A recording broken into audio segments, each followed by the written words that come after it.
नमस्कार। संपूर्ण हिंदी स्पेशल एकमात्र YouTube channel Phephana Hindi classes पर आप सभी का स्वागत है। और इस चैनल पर आपको हिंदी के तीनों पक्षों व्याकरण, साहित्य व काव्य शास्त्र का गूढ़ अध्ययन करवाया जाएगा। तो बढ़ते हैं आज की क्लास की तरफ। और पिछली क्लास में अपनों ने वाजपेयी जी द्वारा रचित निबंध को कंप्लीट किया। कौन सा?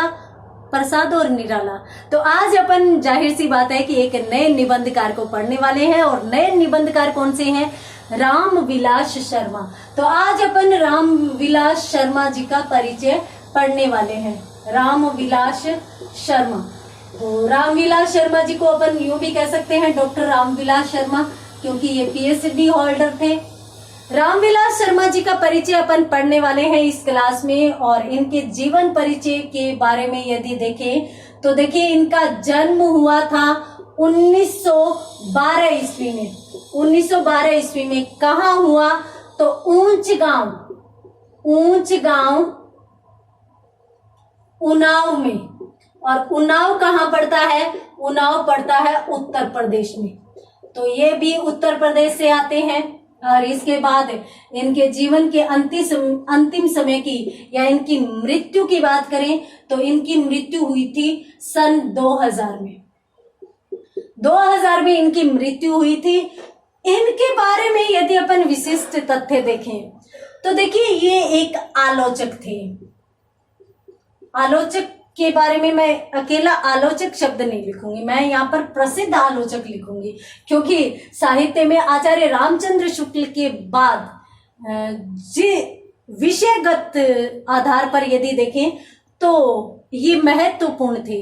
यानी आचार्य रामचंद्र शुक्ल ने जिन विषयों को आधार मानकर आलोचनाएं की थी, उन्हीं विषयों को ये लेकर आए थे। तो अपन यूं कह सकते हैं कि भाई प्रसिद्ध आलोचक थे, निबंधकार थे, विचारक थे। एक विचारक यानी इनकी विचार करने की क्षमता बड़ी गुड थी। ये कवि भी थे। तो ये इनकी विविधता है, इनके व्यक्तित्व की विविधता है कि ये प्रसिद्ध आलोचक, निबंधकार, विचारक व कवि भी थे। तो जल्दी से स्क्रीनशॉट लीजिए और उसके बाद अपन इनके व्यक्तित्व से संबंधित कुछ महत्वपूर्ण तथ्यों को और देख लेते हैं। अपन देखते हैं कि इनके बारे में और कौन कौन सी बातें कही जा सकती है।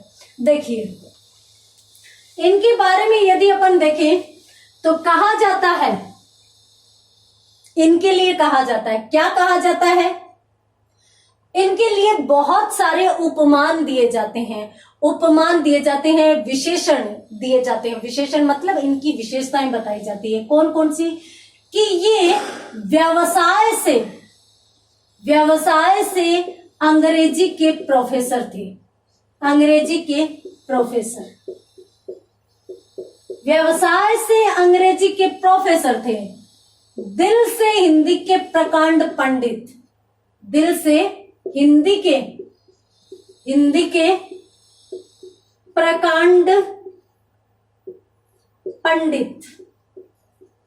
पंडित का मतलब है कि हिंदी को बहुत अच्छे से जानते थे। महान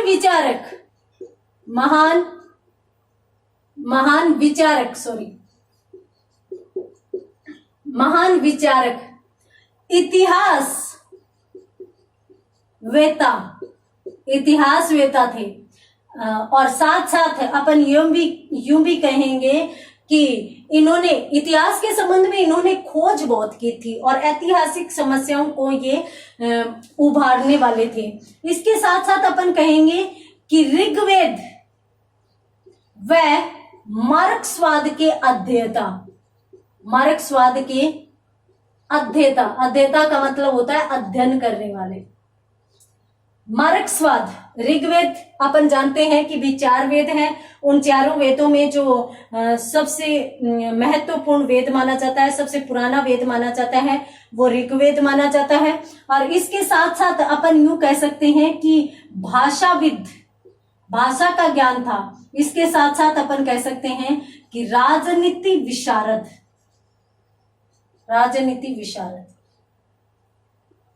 क्या है ये? कोई व्यक्ति है? ये इतना ज्ञान भरा पड़ा है। एक संस्था कह सकते हैं अपन इसको।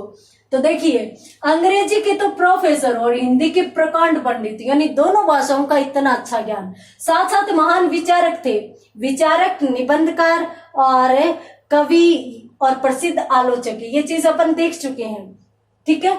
इतिहासवेता थे, इतिहास में इनकी बड़ी ही रुचि थी। आपको एक रुचिकर तथ्य बताती हूँ। देखिए, एक बार इन्होंने यूं कह दिया कि आर्य विदेशों से नहीं आए, आर्य भारतीय थे। आर्य जो जाति है वो भारत की मूल जाति थी, और आर्य बाद में पश्चिम की तरफ चले गए थे, वहां से आए नहीं थे। और जब इन्होंने ये बात कही थी तो सब तरफ इनका विरोध शुरू हो गया था। क्यों? क्योंकि आर्य एक सभ्य जाति मानी जाती है और पाश्चात्य के कहते हैं कि हम थे, हमारे यहां से भारत में गए। तो इसलिए इन्होंने एक बड़ा सत्य, किस लिए, इतिहास की छानबीन करते हुए, इतिहास की खोज करते हुए ये तथ्य निकाल कर लाए थे काफी बार ये। और ऐसे कहा जाता है इनके बारे में कि भाई इतिहास की समस्याओं से जूझने की तो मान लो इन्होंने प्रतिज्ञा ही कर रखी थी। तो ये सीधा का सीधा कहा जाता है इनके बारे में कि इतिहास संबंधी समस्याओं पर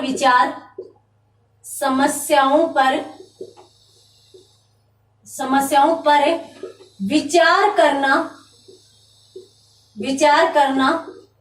इनकी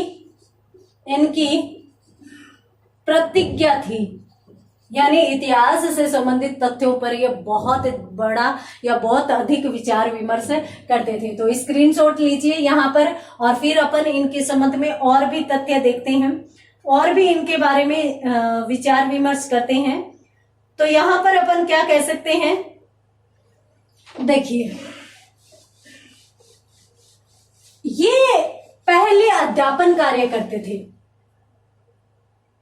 ये अध्यापन कार्य करते थे यानी पढ़ाते थे, स्कूल में पढ़ाया, कॉलेज में पढ़ाया, खुद पीएचडी होल्डर थे। परंतु इनके साहित्यिक जीवन की शुरुआत कब हुई? तो इनकी साहित्यिक जीवन की शुरुआत 1933 ईस्वी में हुई। कैसे? निराला जी के संपर्क से। ये 1933 में निराला जी से मिले और निराला जी के व्यक्तित्व से इतने ज्यादा प्रभावित हुए कि खुद भी साहित्य लिखने लग गए थे। तो अपन यूं कहेंगे कि इनके साहित्यिक जीवन का विकास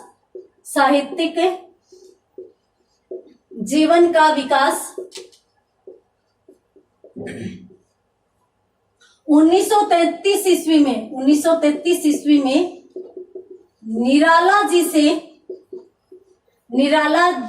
जी से संपर्क के बाद हुआ। यहाँ पर आप विकास न लिखकर प्रारंभ भी लिख सकते हो, क्योंकि यहाँ से इनके जीवन की या साहित्यिक जीवन की शुरुआत हुई थी। इसके बाद इन्होंने साहित्य लिखना शुरू किया था, और इसके बाद लिखना शुरू किया तो सबसे पहले एक आलोचनात्मक लेख ही लिखा था, और वो किस पर लिखा था? निराला जी पर ही लिखा। तो अपन कह सकते हैं कि सर्वप्रथम या फिर इनका पहला लेख, ये कहेंगे इनका पहला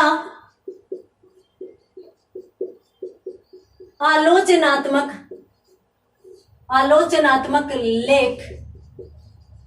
लेख इन्होंने जो पहला आलोचनात्मक लेख लिखा था ना, तो उस समय एक चांद पत्रिका निकलती थी जिसे महादेवी जी निकालती थी। महादेवी जी संपादक रही थी उसकी। तो उस चांद पत्रिका में इसका प्रकाशन हुआ था। तो इनका पहला आलोचनात्मक लेख चांद पत्रिका में प्रकाशित हुआ था। पत्रिका में प्रकाशित हुआ था, जो निराला पर लिखा गया था। निराला पर ही लिखा गया था। तो अपन कह सकते हैं कि निराला जी के संपर्क से तो ये साहित्य में आए, और पहला लेख भी इन्होंने किस पर लिखा?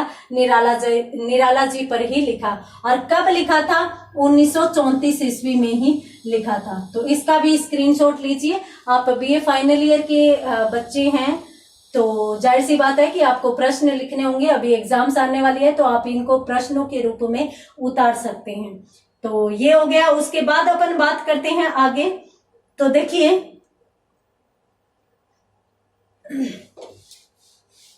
मैंने आपको कहा कि विषयगत आधार पर ये आचार्य शुक्ल जी के पास ठहरते हैं। तो अपन क्या कह सकते हैं, अपन ये कह सकते हैं कि भाई आचार्य रामचंद्र शुक्ल के बाद, आचार्य रामचंद्र शुक्ल के पश्चात, आचार्य रामचंद्र शुक्ल के पश्चात भाषा, साहित्य, समाज को या समाज के आधार पर मूल्यांकन करने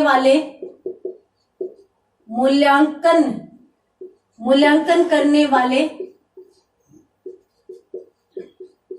प्रमुख आलोचक थे। मैंने आपको कहा था अभी कि भाई ये है वो विषय के आधार पर आचार्य शुक्ल का अनुकरण करते हैं। तो आचार्य रामचंद्र शुक्ल ने अपना जो मूल्यांकन किया था, आलोचनात्मक मूल्यांकन अपना नहीं, वो खुद करते थे दूसरे कवियों का। तो उसमें यदि अपन देखें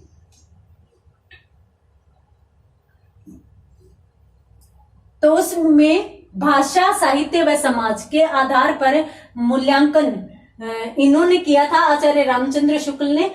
और इसी परंपरा का अनुसरण रामविलास शर्मा द्वारा किया गया था। तो इसका भी स्क्रीनशॉट लीजिए।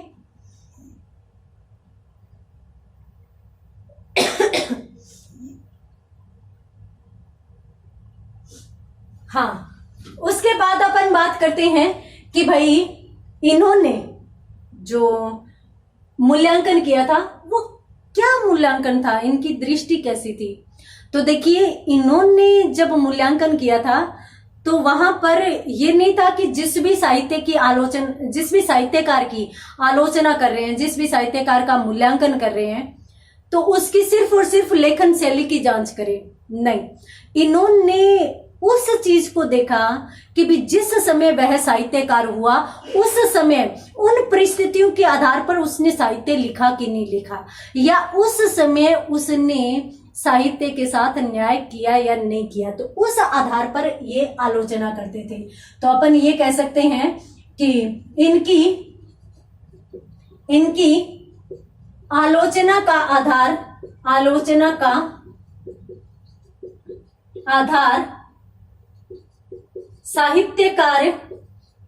साहित्यकार की लेखन शैली न होकर तत्कालीन साहित्य के साथ न्याय था, ये चीज न्याय था। तो अपन यहां पर कह सकते हैं कि आचार्य रामचंद्र शुक्ल ने मूल्यांकन जब किया था या किसी की भी आलोचना करते थे तो वो भाषा को याद रखते थे, साहित्य को और समाज को, यानी उस कवि की भाषा कैसी है, साहित्य में उसका योगदान कैसा है, और समाज की जो परिस्थितियां हैं, समाज की जो विशेषताएं हैं, उसके आधार पर उसने लिखा है कि नहीं लिखा, वो चीज इनमें थी। और आपको मैं यहाँ पर ये बता देती हूँ कि आचार्य रामचंद्र शुक्ल के बाद ये एकमात्र ऐसे कवि थे जो इस विषय पर लिखते थे, बाकी कोई ऐसा कवि नहीं हुआ। और इसके साथ साथ ये जब आलोचना करने बैठते थे तो ये नहीं देखते थे कि भाई उसने लिखा क्या, उसने लिखा कैसा, वो देखते थे कि भाई उसने साहित्य के साथ न्याय किया या नहीं किया। यदि साहित्य के साथ न्याय किया तो वो एक अच्छा आलोचक था, ये अच्छा साहित्यकार था, यदि नहीं किया तो उसको वो हटा देते थे। तो इसका भी स्क्रीनशॉट लीजिए जल्दी से। और उसके बाद अपन बात करते हैं इनके द्वारा रचित कुछ प्रमुख रचनाओं की, इनको मिले विभिन्न पुरस्कारों की। तो यहां पर भी अपन देखते हैं, देखिए इनकी प्रमुख रचनाओं की यदि बात करें तो मैं यहाँ पर बता देती हूँ कि इनकी प्रमुख रचनाएं जो मिलती है वो आलोचनात्मक निबंध ही ज्यादा मिलते हैं। तो इनके विचार जो गूढ़ थे और वो विचार किस में उभर कर आए थे, आलोचनात्मक निबंधों में। तो अपन इनकी प्रमुख रचनाओं में उन्हीं चीजों को देखेंगे। तो यहाँ पर मैं बात करूंगी इनके द्वारा रचित कुछ प्रमुख रचनाओं की। प्रमुख रचनाओं के विषय में यदि अपन बात करें तो इनकी पहली रचना अपन देख सकते हैं प्रेमचंद और उनका युग। एक है अंबेडकर, निराला, महत्वपूर्ण रचना निराला की साहित्य साधना। निराला की साहित्य साधना ये महत्वपूर्ण है और इस पर इन्हें साहित्य अकादमी पुरस्कार भी मिल चुका था। इसके 3 भाग प्रकाशित हुए थे, 3 भाग प्रकाशित हुए थे। और इसके साथ साथ अपन देखें तो प्रगति और परंपरा, प्रगति और परंपरा, परंपरा का मूल्यांकन,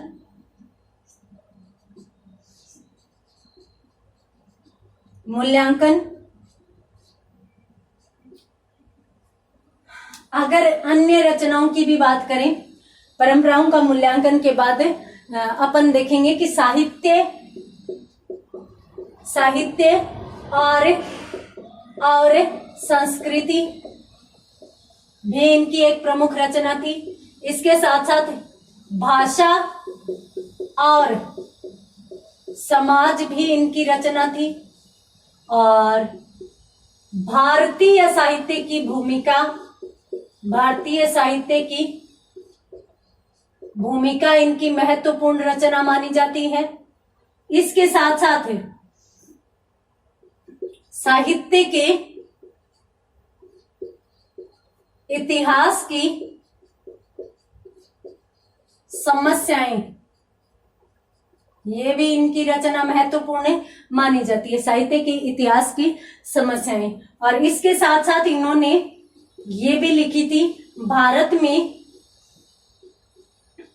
अंग्रेजी राज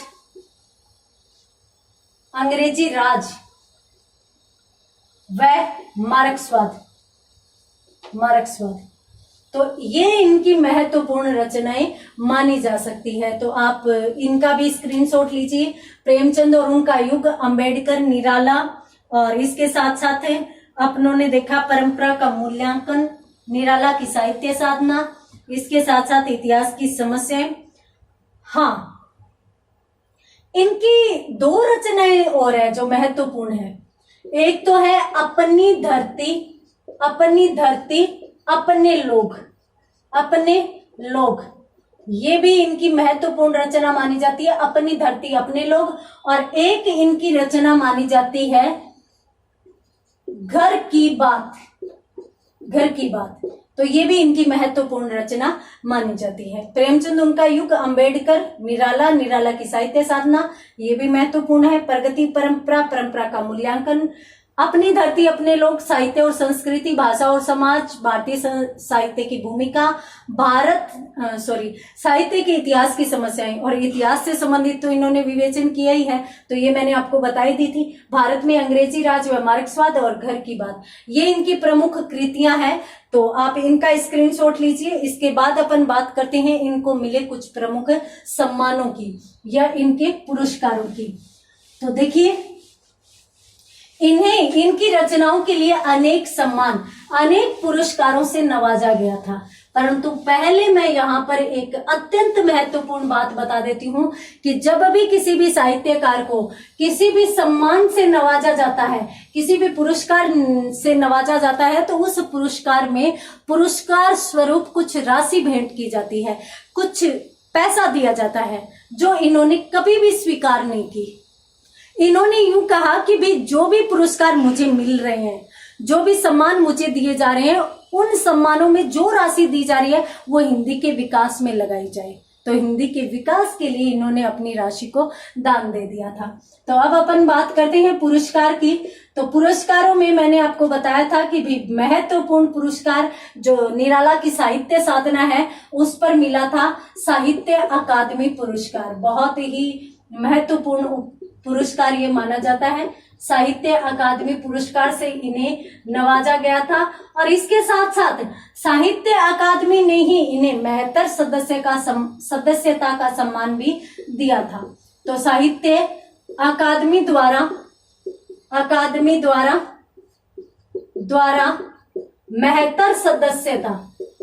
मेहतर सदस्यता सम्मान भी इन्हें दिया गया था। इसके साथ साथ यदि अपन बात करें तो इन्हें शलाका सम्मान से नवाजा गया था।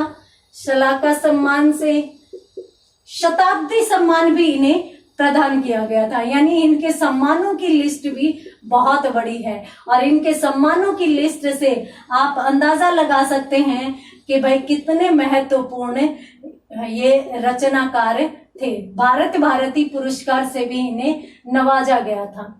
उत्तर प्रदेश सरकार देती है, महत्वपूर्ण पुरस्कार है और इसके साथ साथ इन्हें व्यास सम्मान से भी नवाजा गया था। तो ये है इनकी बड़ी सम्मानों की लिस्ट, इनके पुरस्कारों की लिस्ट जो इन्हें प्राप्त हुआ था। इन्होंने है वो भारतीय संस्कृति जो है, भारतीय संस्कृति उसकी व्यापकता पर अध्ययन किया था। संस्कृति की व्यापकता जो है उस पर इन्होंने अध्ययन किया था, या फिर मैं यूं कहूं कि महत्वपूर्ण शोध कार्य इनके द्वारा किया गया था। तो ये है इनका परिचय, जो बहुत ही महत्वपूर्ण आलोचक के रूप में, बहुत ही महत्वपूर्ण निबंधकार के रूप में, बहुत ही महत्वपूर्ण विचारक के रूप में ये हमारे समक्ष उभर कर आते हैं। अनेक पुरस्कारों से इन्हें नवाजा गया था और इसके साथ साथ मैंने यूं कहा कि इनके विषय में अगर महत्वपूर्ण बात देखें तो एक तो भारतीय संस्कृति की व्यापकता का अध्ययन किया और इसके साथ साथ भारतीय इतिहास की समस्याओं से भी ये जूझते रहे। तो ये थे हमारे रामविलास शर्मा जी, महत्वपूर्ण व्यक्तित्व के धनी, सम्माननीय व्यक्तित्व और सम्मानों की लिस्ट भी बहुत बड़ी है। तो इसी के साथ आज की क्लास में इतना ही। मिलते हैं अगली क्लास में इनके द्वारा रचित निबंध के साथ। तब तक के लिए धन्यवाद।